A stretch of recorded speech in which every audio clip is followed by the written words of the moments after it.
Hello and welcome to Cloud Security Meetup.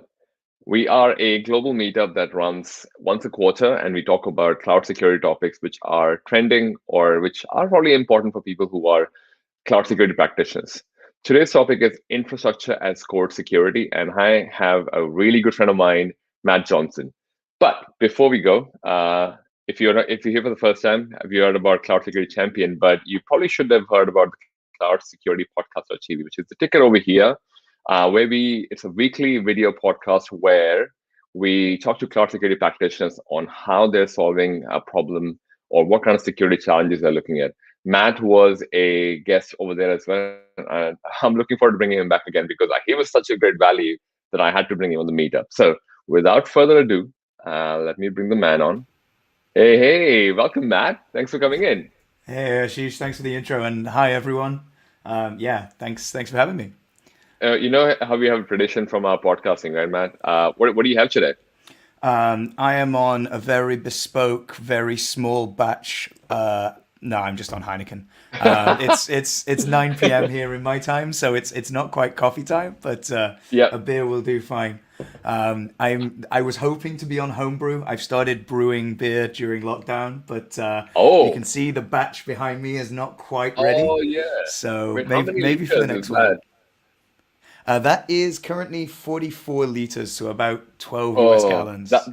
that would definitely get you through the lockdown, though, for sure. Right, go big or go home, right? Yeah, that's right. I was gonna say, in case they decide to extend it, at least it'll be there. No, but thanks for coming in, man.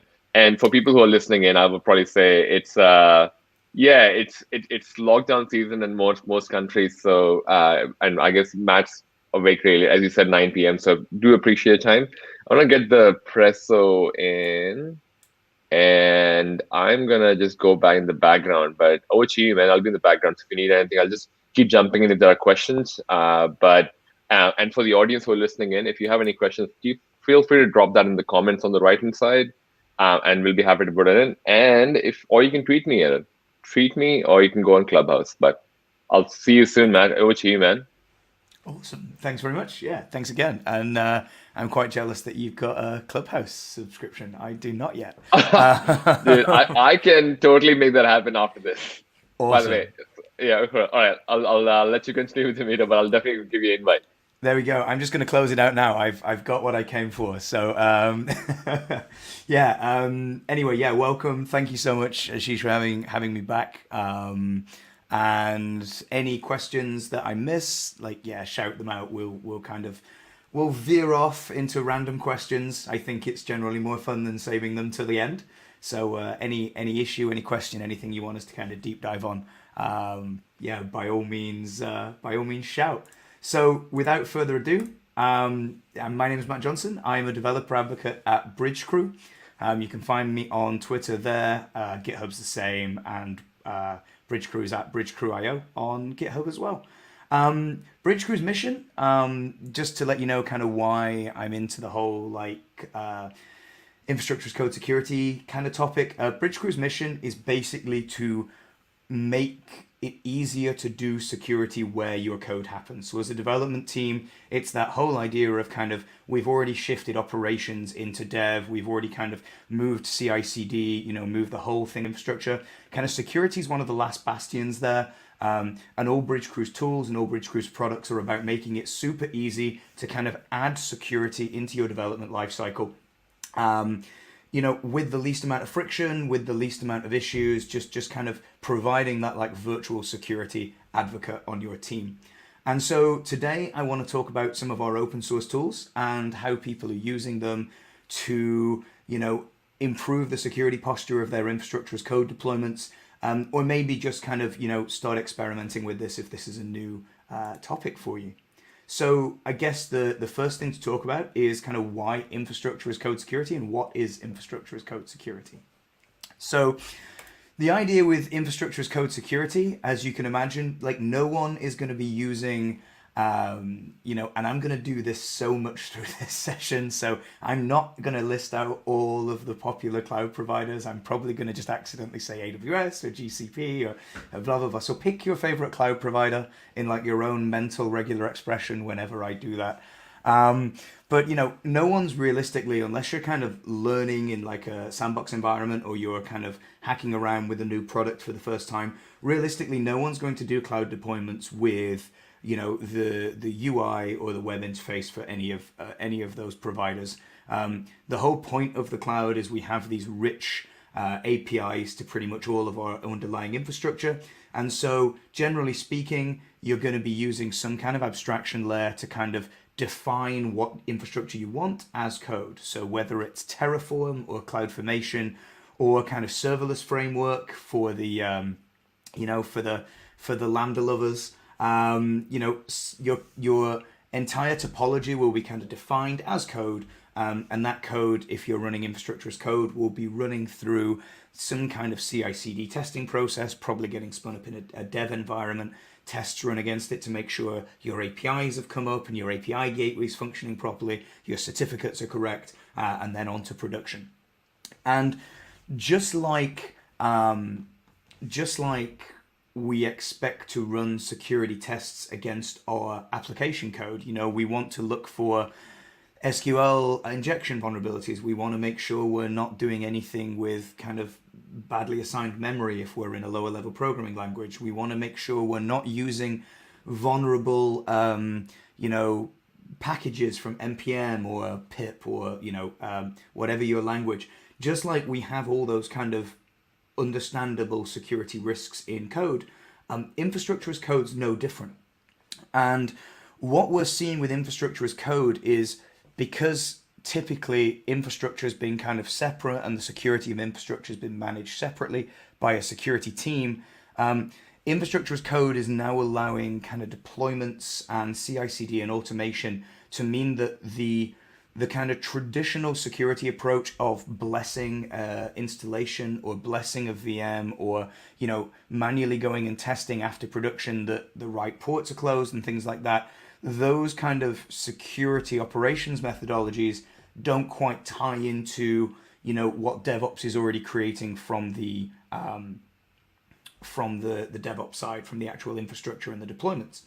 So what we're trying to do with infrastructure as code security is kind of close that gap and do for security what kind of DevOps did for infrastructure as code in the first place. So the idea is we should have security checks running alongside your regular code tests, your unit tests, your integration tests. Security should just be another set of those tests, which is understood by the development team as just part of that CI/CD process, part of that closed loop.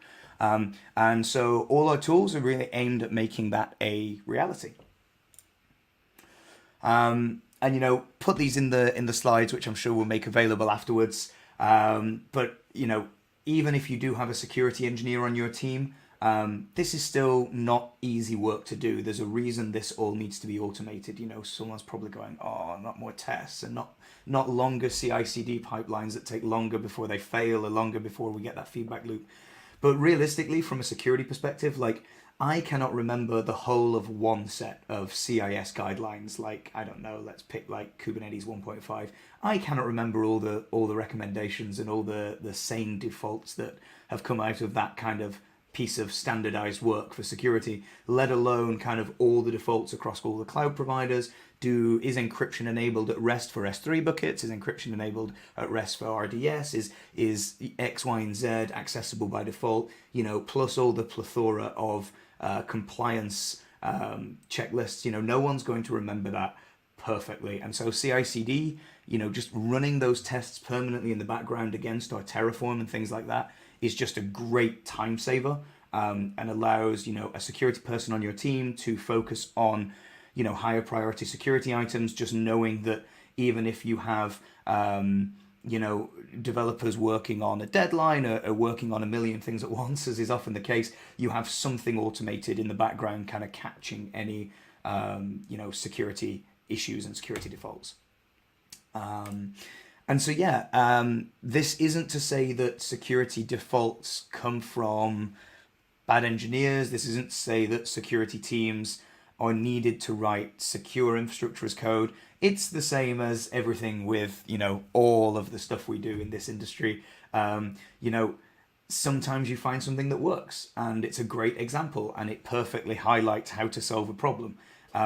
but it's designed as a usable example rather than the most secure example it could be, and that might make its way into production, or it might have been embedded in a dependency which you are then pulling in.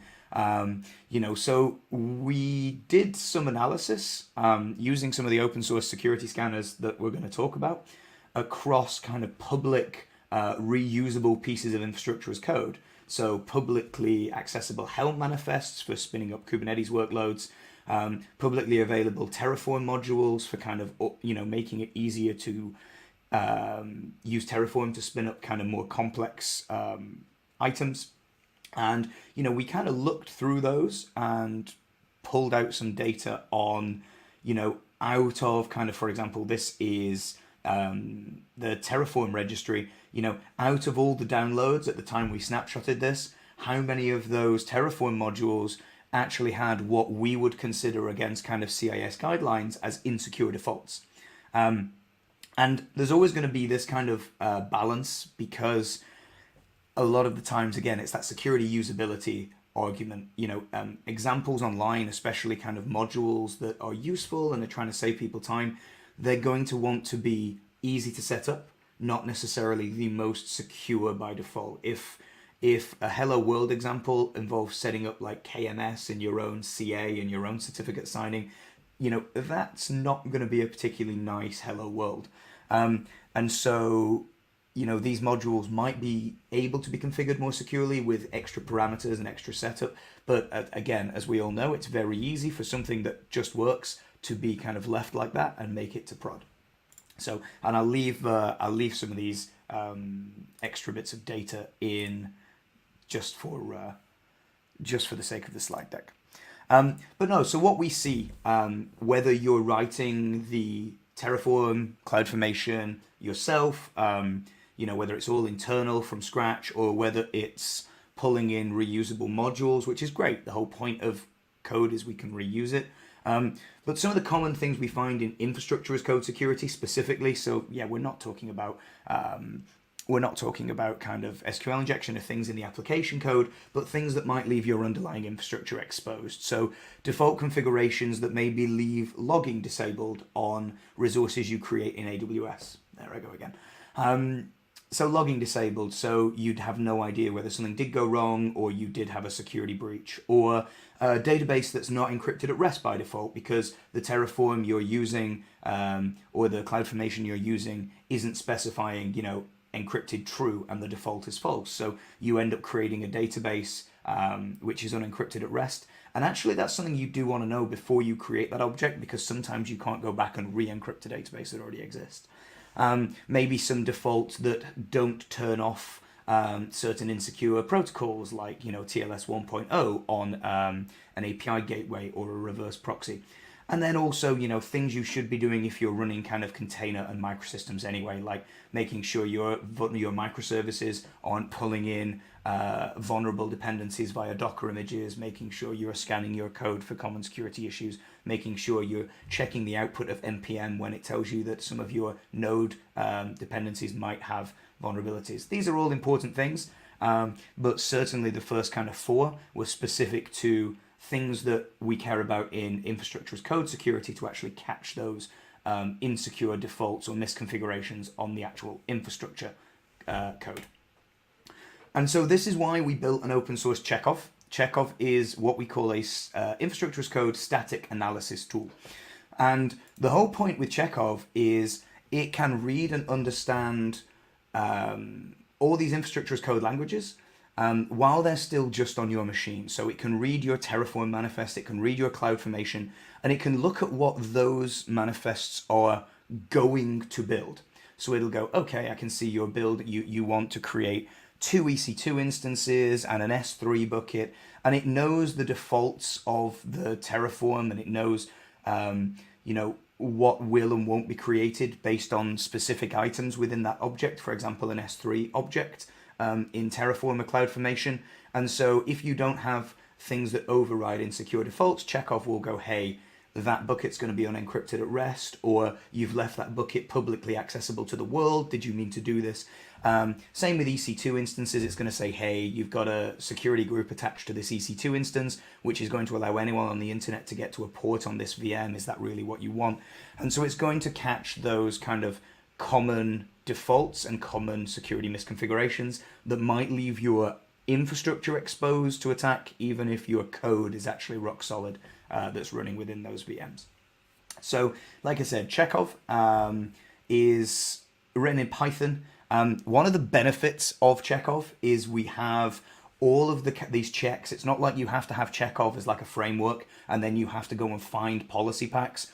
We have like 500 plus now built-in checks across CloudFormation, Kubernetes, Helm, Terraform, and they just come out of the box. So when you pip install or brew install Chekhov, you get the latest set of checks with whatever version that is, which means it's a one thing install, whether it's Docker running it locally or in CI/CD, which we'll go into a little bit. Do we have any questions so far, Ashish? Are you anything? Slow down, speed up, anything? No, I think we're good. I think I just wanted to call out because I've started a room in Clubhouse as well for this, so I'm going to encourage people to kind of raise their hand towards the end if they're okay to come in and ask a question as well. But Yeah, at the moment, there haven't really been any questions. But I'm really enjoying this, man. Good pace so cool. far. Sounds good. We've not even got to the demos. Let's see if they work. Yeah, I'm looking forward to the demo as well. By the way, I just want to call out the folks who are seeing this on on the Clubhouse app. They can probably click on our profile, go to the live stream if they want to ask a question there. But otherwise, you guys can wait to raise a hand once we finish the call, and you guys can ask the question. Cool. All right, I'll let you go back, man. Awesome. Thanks, Ashish. And awesome. Hello, Clubhouse. This is the first time my face will have appeared on that platform. So that's kind of exciting. So yeah, it's Chekhov, and we'll show it in action. But the idea of Chekhov is it's a single tool. It's a single, like the whole Linux do one thing and do it well mentality. It's really easy to install. It comes with these checks out of the box, and it's designed to kind of be dumped anywhere in your life cycle that you would benefit from security scanning. And I'll show you what I mean by that, because the security lifecycle, just like code for infrastructure as code. It starts with someone writing some Terraform, for example, locally in an IDE. If the developer then has pre-commits to catch accidentally leaking secrets or kind of linting their Terraform, for example, that's another good place where you could put a security scanner so that any issues get flagged up before it even becomes a commit in GitHub. If it is a commit in GitHub, scanning incoming PRs is a good place to kind of automate some of the due diligence and catch things from accidentally being merged. That's another good place for security scanning. And then obviously once something's in main, CI/CD pipeline's another great place to make sure that we're not then promoting that new infrastructure as code to runtime and production.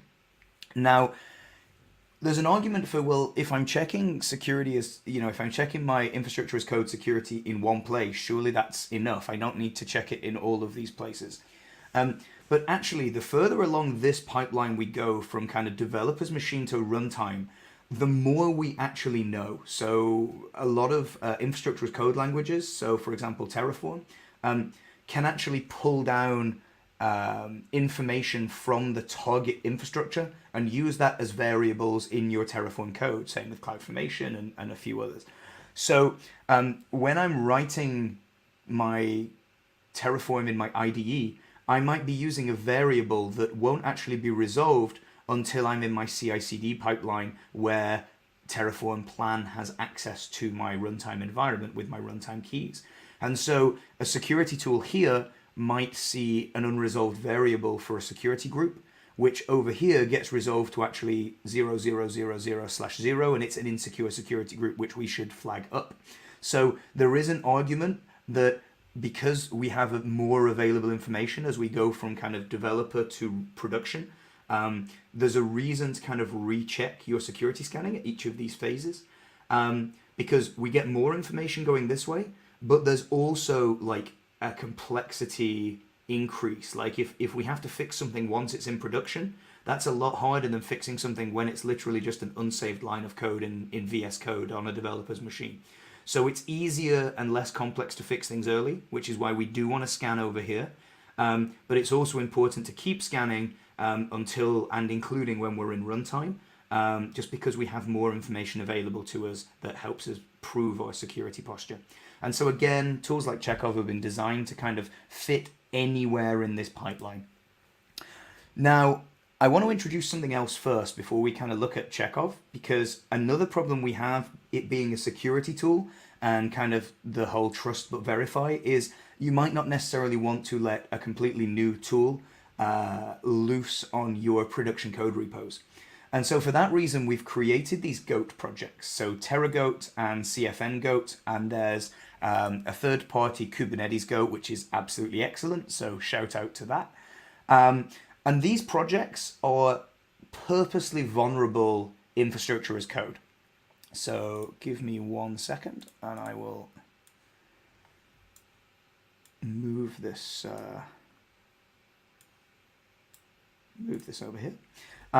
So yeah, the whole point of TerraGoat, for example, is it is a load of pre-written Terraform for different cloud providers, which is designed to be as insecure as humanly possible.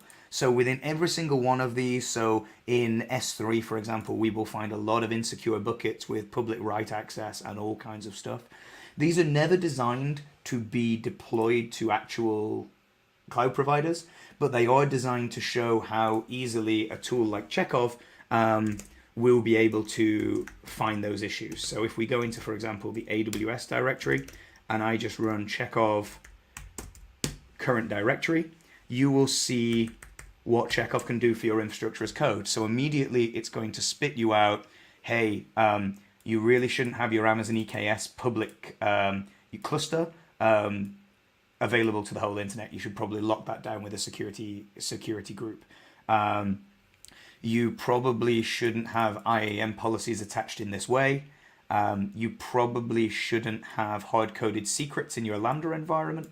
And all this is obviously coming from a very, very set of insecure Terraform, but it's a great learning resource. You can use the tool, you can set up kind of CI/CD pipelines to prove out how this tool will work in your environment before letting it loose on your production code, if that's something you want to do.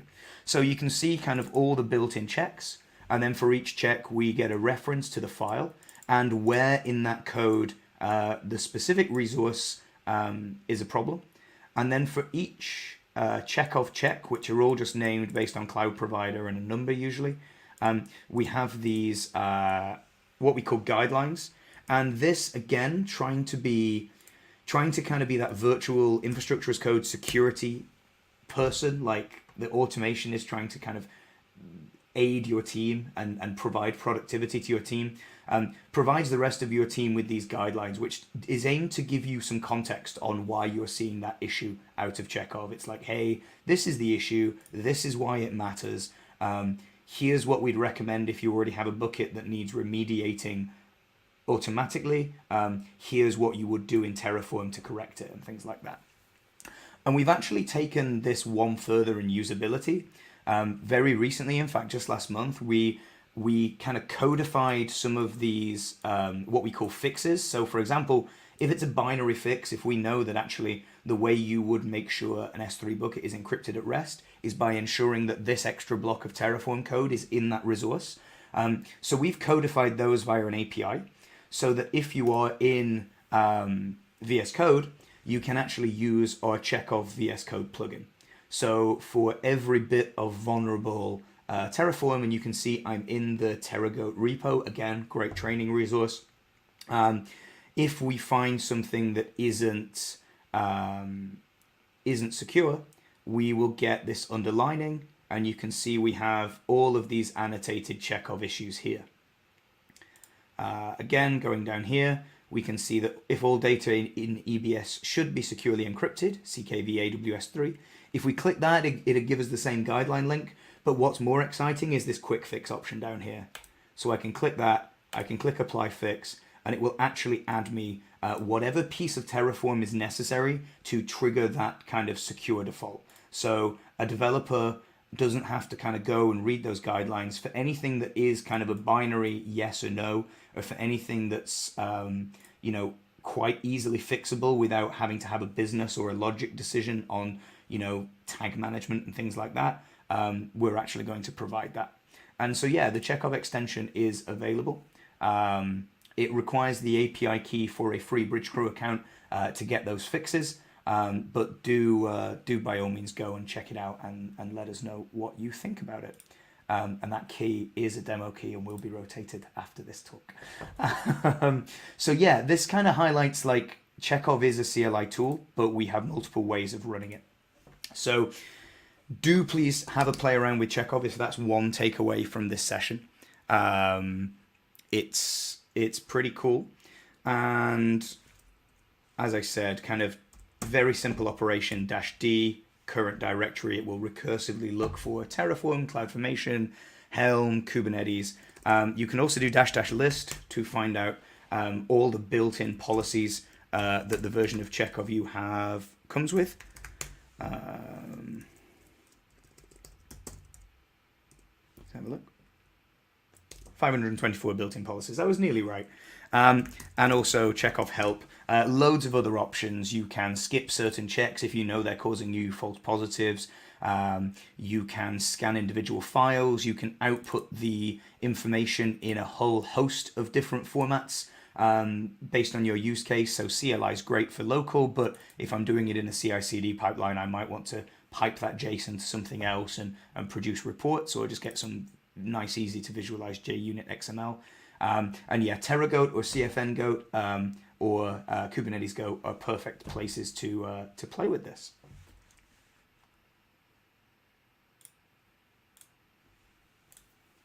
So already kind of covered this. Loads of ways of installing it. We maintain Docker images where you would effectively just -v volume mount through whatever it is you want to scan and just keep all the dependencies within the Docker container. We're on Brew and we have pip as well. And then just kind of going back to this about like it's important to put it wherever it makes sense for you in your infrastructure. We also have a load of different CI/CD support that we've already kind of built. So for example, if you're in GitHub, we have a click to install GitHub action, which allows you to just very simply add this as a job to your existing CI/CD pipeline. So you can go, hey, yeah, check out my repo, and then just run the Chekhov scan against it. Using with, we can support a lot of the Chekhov options. So if you actually do want to skip certain things, skip certain checks and things like that. And it's also worth mentioning that it's very, very easy to write your own checks as well. So here's an example of Chekhov as an action running as part of incoming pull request to a repo, and we can see the annotations there. And here, for example, is the JUnit XML HTML output, where we can see like a nice list of the check names and the data in a much more kind of browsable format. And then in terms of writing checks, as I said, the whole of Chekhov's written in Python, and because we bundle those checks in to the code base, the best way to understand how to write a check, a lot of them are very simple. There's a load of helper functions written in there, is to actually just go and look at some of the checks because they're all in the code base, and because it's Python, they're all readable. So for example, if we know that we want to validate encrypted storage for an AWS database instance in Terraform, and that's the bit we're missing in red, it'd literally be this simple, the code on the right, to create an RDS encryption check. You can see we've given it a name, you can see we've given it an ID, and we do accept pull requests on these, or Chekhov actually allows you to specify your own Git repo where it will pull in your own completely custom checks into Chekhov. So whether you want to submit them back to Chekhov or whether you want to keep them to yourself, it's really easy to write kind of whatever extra checks you want. And so that, in a nutshell, is Chekhov. However you want to run it, VS Code, locally via the CLI, putting it in your CI/CD pipeline is the most value you will get, because it automates that compliance for your entire team of developers, and it just stops things slipping through, the gaps. I, for one, have accidentally committed AWS keys to GitHub in the past, so it's just nice having it there. just like any other unit test or any other kind of non-security test for peace of mind.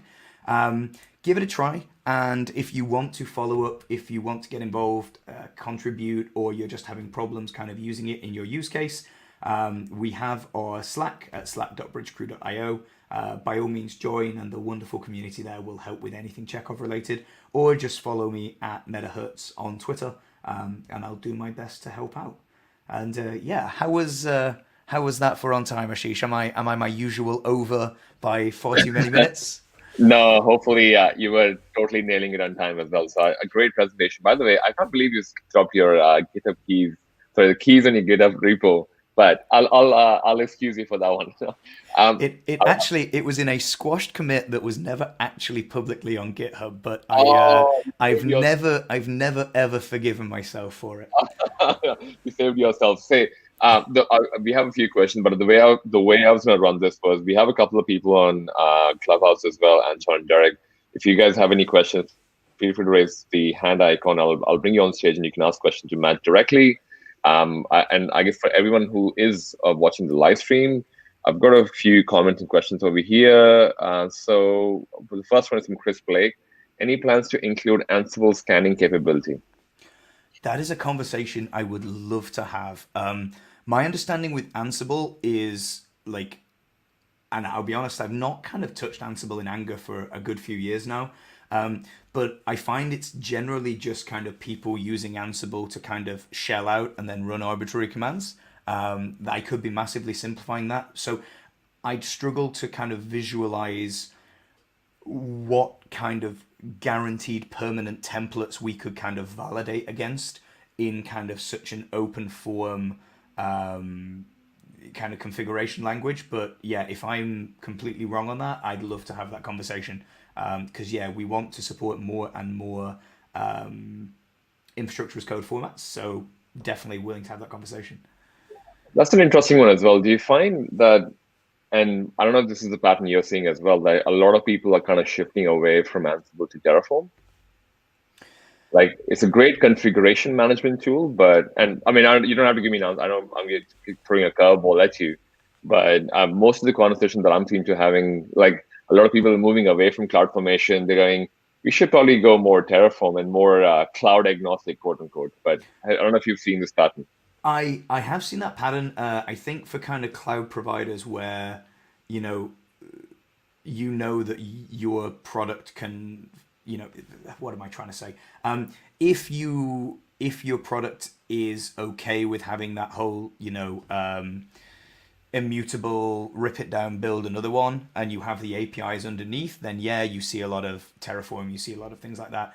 Where I still see configuration tools is like, let's say I'm managing a fleet of things not in the cloud, a fleet of IoT devices, a fleet of things which maybe don't have the APIs underneath or the power to have any kind of orchestration layer on them, which would allow me to do the whole immutable thing. There's still huge value in having Ansible style automation on those items. But yeah, that's probably the place I've encountered it most recently. Sweet, man, great answer. I knew I could throw a curveball at you. There will be a test after this lecture. Yeah, I know. I see a few more people coming on the clubhouse thing as well. Feel free to tap on the hand icon, guys. I'll bring you on stage. The next was more of a comment. Like the idea of creating your own deliberately vulnerable test environment to catch possible errors early. That's from Mitch. I love the idea. Definitely eat your own dog food, I guess. Just check what you're letting out there, isn't it? Yeah.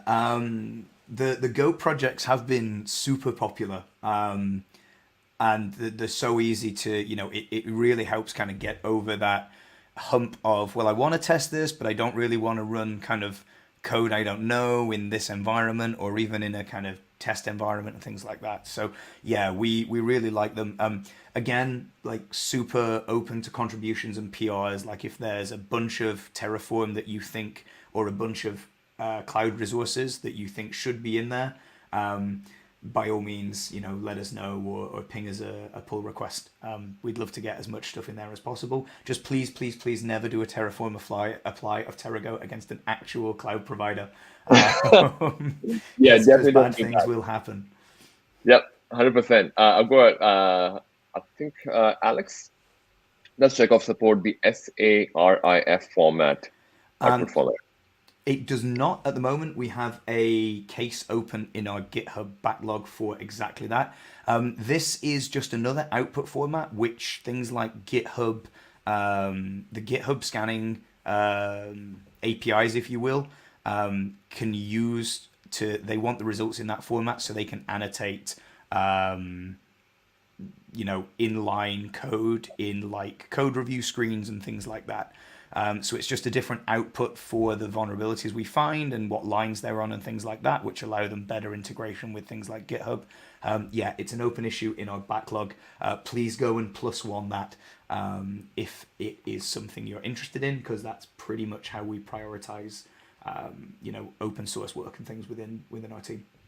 Sweet. Hopefully we answered your question, Alex, Mitch, and Chris. So I've got another question from Yakov. Hopefully I didn't butcher your name, man. Is there a specific IAAC framework which is more common to find security vulnerabilities in? The IAC framework security showdown. We have run a lot of data sets. So basically what we did is we let Chekhov loose on the public Terraform registries, and I've also been continuing that work recently to run it against kind of public Helm repos. I think the problem of comparing the two is because the popularities are so widely different. It wouldn't really be fair to say one is more or less insecure than the other. And I also think that whether you have kind of security misconfigurations or not, having infrastructure as code, having that, in GitHub, able to look at where you were, where you are, what's changed, I still think that's an infinitely better security step forward than worrying about the security posture and not having infrastructure as code. So definitely go infrastructure as code. Don't worry about which one is or isn't. If you are using public resources, just like you would when you're pulling down public resources from NPM or from HiPy, do kind of validate and check the security of the public code you're using.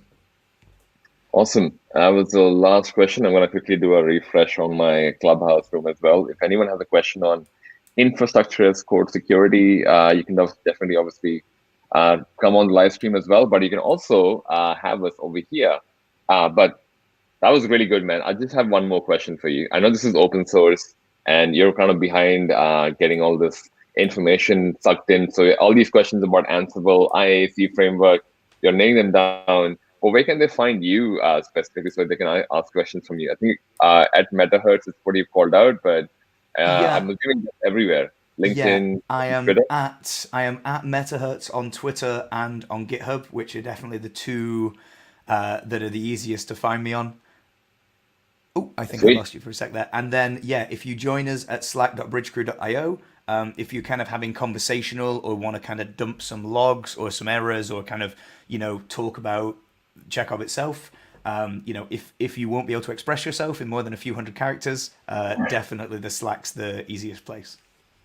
Sweet. All right. But I think that was it, man. Thank you so much for taking time out. I would definitely encourage everyone viewing to subscribe to the Cloud Security Academy channel. We run this kind of meetup every quarter. We get people like Matt who are awake late in the night with a beer in their hand to help you guys out outside their work hours. So we do really appreciate everyone hanging out. And we will see you on the next one. I wish I have like an outro music for next time, but I'll see you next quarter. But otherwise, I'll see everyone who's watching into the next meetup or at the podcast, which is a weekly live on www.cloudsecuritypodcast.tv. But for the moment, signing off. Thanks, Matt. Thanks for having me. Thanks, everyone. Thank you.